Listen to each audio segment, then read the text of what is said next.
Hi, everyone. Jim Havlin again. And we're talking about feedback. An important part of feedback goes into measuring whether the leadership and coaching that the manager's doing is appropriate and effective. And we have a very way of doing that. There's another whole other video about teaching about leadership and coaching and mentorship and the important parts of those roles. But this is the rubric we're going to use for giving quarterly feedback. And every leader should look at themselves and ask, am I doing these things? And every person that reports to you is going to answer the same question. Are these things happening in a way that's really effective? So here's the overall approach to it. So within the 90 software, which is what we use primarily for First OS, this is already pre-built in, this notion of leadership and coaching. You can change the language around these things, and you can change the descriptions of every one of these things. But you can see that here's the basic commitments. And you can see at the top here, there's also quarterly questions and annual questions. These are additional questions you can add to any of these feedback moments, hopefully every quarter and then annually. So you're going to have additional prompts for both the manager and the direct report to be able to answer questions about each other. That's right and good, and you should take advantage of that wherever you can.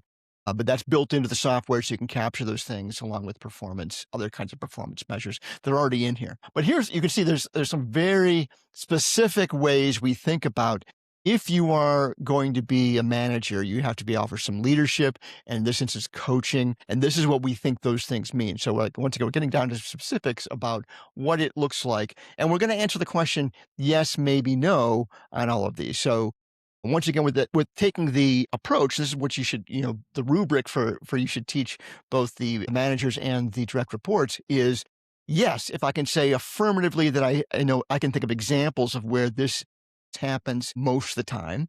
And then maybe I don't really know if I really get that or I've really felt that. Because once again, that sparks the right conversation. If you're not feeling it, then maybe it's not really happening in a way that is demonstrable. And then no, it's like, hey, I know the opposite thing happened, or that's really missing, and here's what it feels like to have missed that. So let's go into this. So leadership, once again, yes, maybe, no, right on there. That's not where it sits in the interface. You can see there's drop downs. But here's how we would think about it, the standard approach that we would use in First OS for determining these things. I have a compelling vision for my team. I know where we're going and why. I'm aligned with my peers. I know what goals we need to hit. I lead my team. I'm aware of the challenges. So this is me as a leader. I have to know where we're going. I have to know what the ultimate goals are, and I have to be able to translate them to my team. That is part of my job. It's part of my role. So quite often we get elevated into these manager positions and we don't really have clear guidance on what it means.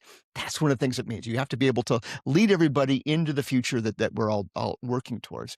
I can focus on the what, not the how, right? So giving people agency to do the work the way they see fit, and guidance on that. There's inappropriate things. You can give them, guardrails, but you want to be able to own the work that they're doing and their approach to it that best fits them. Like give them ownership of making those things happen. That is an important part of how we motivate people in general. So if that's an important part that we want you as a leader to get good at that, not just nitpicking them on how to go do it, but telling them make sure that the outcomes on the time frame that you want are actually important. And I lead by example. So I am responsible, I am centered, I am thoughtful, I am clear, I'm focused, I'm confident, competent. Just once again, you can adjust these, but these are all good aspects of a good leader. When we think about good leaders, these are things that we think people should think about. And if that person isn't representing those things, we're asking the right question to have the conversation about, you know what? I don't know that you're always really focused in our meetings. It means I got to prepare for our meetings. It's my meeting as the leader. I make sure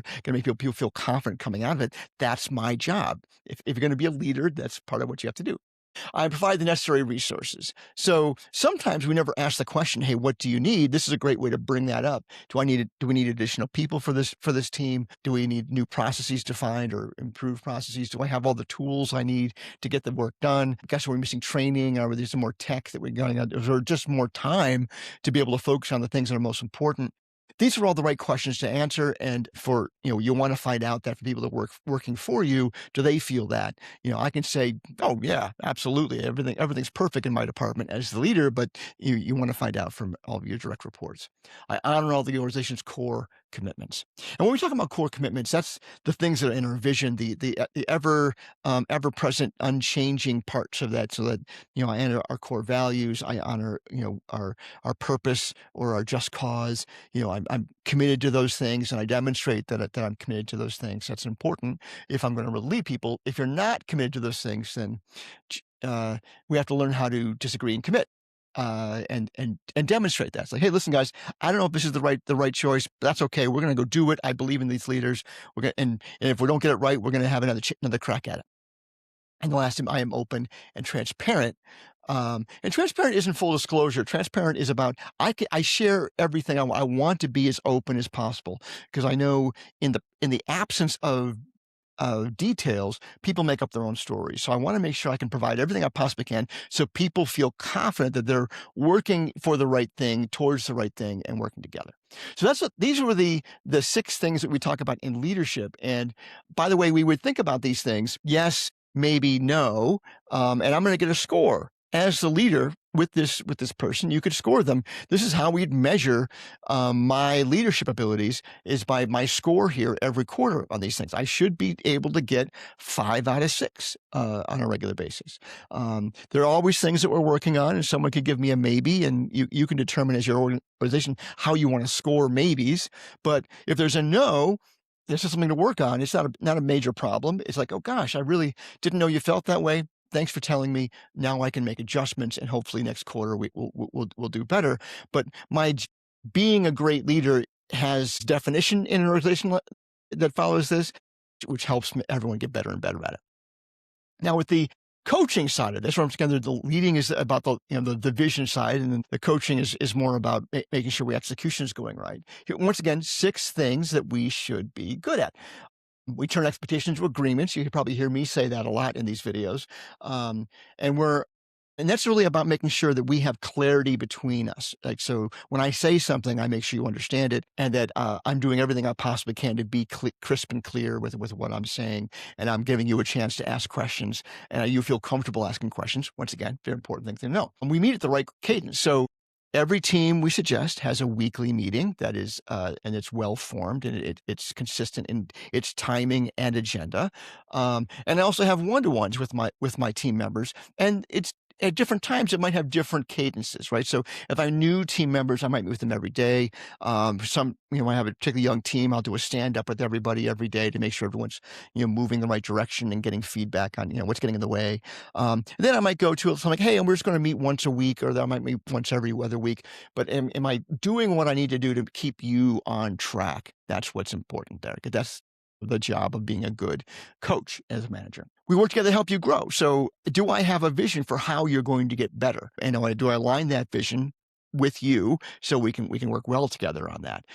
And that's part of what we'd probably do in these quarterly conversations, these quarterly feedback sessions, is, hey, are we advancing you? Because we know that's a core part of motivation.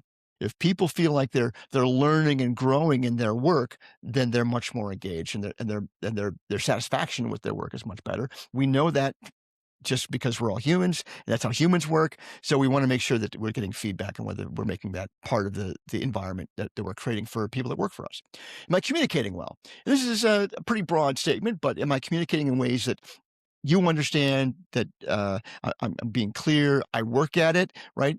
My communication is something I need to own as a leader, and as a coach, as a manager. I got to make sure that the things I say, I can't say things off the cuff too often, that without thinking about the impact of those things. That's my job. We talk about how we're doing. We have to be building trust with each other, and we know we've got some other videos here about trust, but trust is about revealing self slowly over time. So I'm letting you know more about me. I'm learning more about you. I'm show curiosity about you as a person, so that we can build more and more trust. That helps with communication. It helps with satisfaction, and we appreciate each other. So part of that, if that learning and getting to trust each other, we end up having more appreciation for each other. A deeply important part of having everyone feel like they can accomplish what they need to accomplish, and that we can withstand hard times, because hard times will come. There will be challenges that come up. People have lives outside of work. And if we're going to be resilient in those times, it's because we appreciate each other and we trust each other. Right.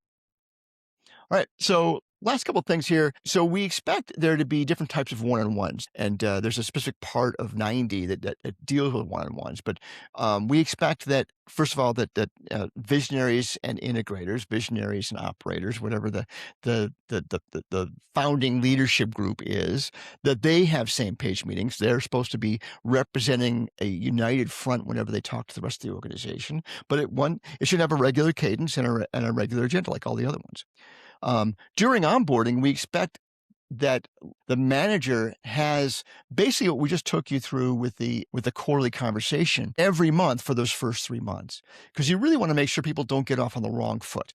So at 30 days, 60 days, 90 days, those are good time to check in on the core values. We're checking on clarity of the role and how they're doing there and how they're doing on the to-dos. We won't have rocks by that time completed. Once again, it's just really much same agenda, very structured, and you're basically teaching that new hire how we do this so they can be good at it when it comes time for them to have their quarterly conversations going forward. And then this is actually obviously part of quarterly and annual review. So the same kind of one-on-one structure is an important part of how we think about either the formal or the informal version of these. So a lot of organizations have formal reviews, and typically sometimes those are connected with changes in compensation. That's not something we suggest. We like to have those things be separate, but or components of each other, but not necessarily be, hey, because if that's what's going on, if it's all about compensation, then you're not really paying attention to all the feedback. So, but we want to make sure that at every quarter we're asking these questions. Then once a year we go in even deeper dive, some additional questions, and really some planning for the future year. That is like the annual for that individual in the organization. So it's important to ask even deeper questions. All right. So we're going to move on here and talk some more about how things don't work and finish out this section with some more guidance on creating those.